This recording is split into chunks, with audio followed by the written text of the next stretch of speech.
અરે અરે અરે તમે ક્યાં જતા રહેલા? હું તો થાકી ગઈ શોધીને. ક્યાં છે લોચો? લોચો અહીંયા છે. લોચો એટલે એમાં થયેલું શું કે જગ્યાની પ્રોબ્લેમના લીધે અમે ત્યાંથી અહીંયા તો તમે શિફ્ટ કરી દીધું છે. હું એ વિચારું મારું ફેવરેટ હરિઓમ ખમણ હાઉસ ગયું ક્યાં? હું તો થાકી ગઈ. હરિઓમ ખમણ હાઉસ હવે આવી ગયું છે યુનિવર્સલ બિઝનેસ પાર્કની સામે. ઓકે, યુનિવર્સલ બિઝનેસ પાર્કની સામે મધુવન સર્કલની આ સાઈડ. Okay nice. આ સારી જગ્યા શોધી લીધી છે તમે, હે ને? હા. ઓકે જો ગાઈઝ, આ મસ્ત પ્લેસ છે. અહીંયા એકદમ છાયામાં બેસીને મસ્ત ખાવાનું છે. અને આ અહીંયા આ બી પ્લેસ બને છે આપણી. હા, આ સિટિંગ એરિયા બનશે. સિટિંગ એરિયા બનશે અહીંયા. એમાં લાઈટ પંખા ફેન ને બધું મુકાશે. Oh nice.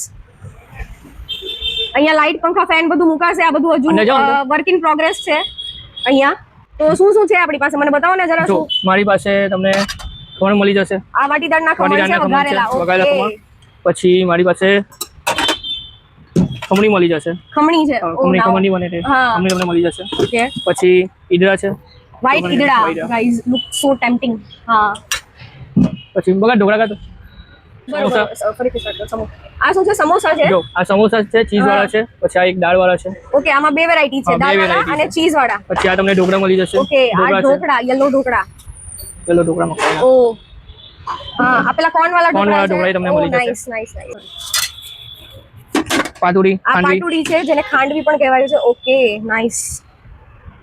જો આ લોચો છે. આ લોચો છે. ઓકે, આપણું જો ફેમસ છે સુરતનું એ લોચો. એ તમને તેલ, બટર અને ચીઝ માં મળી જશે. ઓકે, લોચોમાં બહુ બધી વેરાયટીઝ છે. તેલ, બટર, ચીઝ. એમાં તમને મળી જશે. બટર કયું યુઝ કરો છો? બટર અમે અમૂલ યુઝ કરીએ છીએ. અમૂલ બટર. ફૂડ બ્લોગર્સ બદનામ છે અમૂલ બટર ને કરવા માટે. પછી ખમણ, નાયલોન ખમણ, પાત્રા એવું અમે રાખીએ પણ ગેસના પ્રોબ્લેમના લીધે અમે નથી બનાવી. ઓકે, હા, આજકાલ એલપીજી ની પ્રોબ્લેમ ચાલે છે સિલિન્ડર ની, એના લીધે થોડું. હા, કરેક્ટ છે.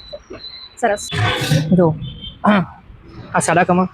ઓકે, આ સાદા ખમણ છે. લોકો લઈને જઈને પોતાની ઘરે વઘારીને ખાઈ શકે. સાદા ખમણ છે. પછી સાદા ઈદડા છે. ઓકે, હા, બરાબર છે. હા, ઢોકળા માટે આઈડિયા લસણની ચટણી યુઝ થાય. લસણ વાળી ચટણી છે ઢોકળા માટે. આ સ્પાઈસી હશે? હા, સ્પાઈસી છે. સ્પાઈસી તમને મળી જશે. ઓકે. પછી બીજી એક રેગ્યુલર ચટણી આ તમને લીલી ચટણી આ તમને લીલી ચટણી. આ ગ્રીન ચટણી છે જે લોચો, ખમણ, ઈદડા સાથે ખવાય છે. પછી લોચામાં કાંદા છે, મરચા છે. પછી આ તમને લોચાના રેગ્યુલર યુઝ માટે તમને તેલનો મસાલો મળી જશે. પછી બટર જે લોચો હશે એમાં બટરનો તમને આ મસાલો મળી જશે. મારો ફેવરેટ તો તેલ વાળો લોચો છે, કેમ કે મને એવું લાગે છે લોચાની અસલી મજા તેલમાં જ આવે છે, મગફળીના તેલમાં.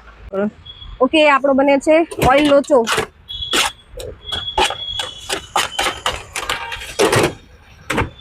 ઓકે, ગરમા ગરમ લોચો. આપણે તેલ કયું યુઝ કરો? તેલ અમે સિંગતેલ યુઝ કરીએ છીએ. ઓકે, એનો લોચાની મજા સિંગતેલમાં જ આવે છે. લોચાનો મસાલો. પછી ઉપર સેવ નાખવામાં આવશે. ઉપરથી સેવ છે. પછી લોચાની સાથે કાંદા તમને મળશે. મરચા મળશે. અને ચટણી તમને જોઈતી હોય તો તમને અલગ. કોઈને લસણ વાળી સ્પાઈસી ચટણી જોઈતી હોય તો બી આપી દો છો તમે? કોઈને સ્પાઈસી ચટણી તો અમે પૂછીને આપીએ કે ચટણી જૈન ના આવશે. ચટણી કે અમે જૈન એરિયો છે એટલે જૈન. ઓકે, જૈન લોકો વધારે છે. ઓકે, મને એક લસણ ચટણી અમે કહીને જ આપીએ છીએ લોકોને. મને ખમણની પ્લેટ બી લગાવી દો ને. લગાવી આપો. હવે આપણે બનાવીએ છીએ ખમણની પ્લેટ. સો આવી ગયા આપણા ખમણ. તમને ખમણ મળશે. પછી ઉપર ખમણની ઉપર સેવ. નાઈસ. જો ગાઈઝ, મેં મારો ખમણનો લોચો લઈ લીધો છે જે હું એન્જોય કરું છું. અહીંયા આટલી બધી આઈટમો મળવાની છે, જે ખમણ, પાટુડી, પાત્રા, બહુ બધી આઈટમ્સ છે જેટલી તમે કેલ્ક્યુલેટ પણ ના કરી શકીએ આપણે. અને અહીંયા જુઓ આટલી બધી ભીડ છે. કરેક્ટ ટાઈમ પર મેં લઈ લીધો, નહીં તો મારો નંબર નહીં આવતો જલ્દીથી. સો જલ્દીથી અહીંયા હરિઓમ લોચો અને ખમણ હાઉસમાં પહોંચી જાઓ મોડું કર્યા વગર, અને બેહિસાબ ફૂડીઝને ફોલો કરો. જય શ્રી કૃષ્ણ.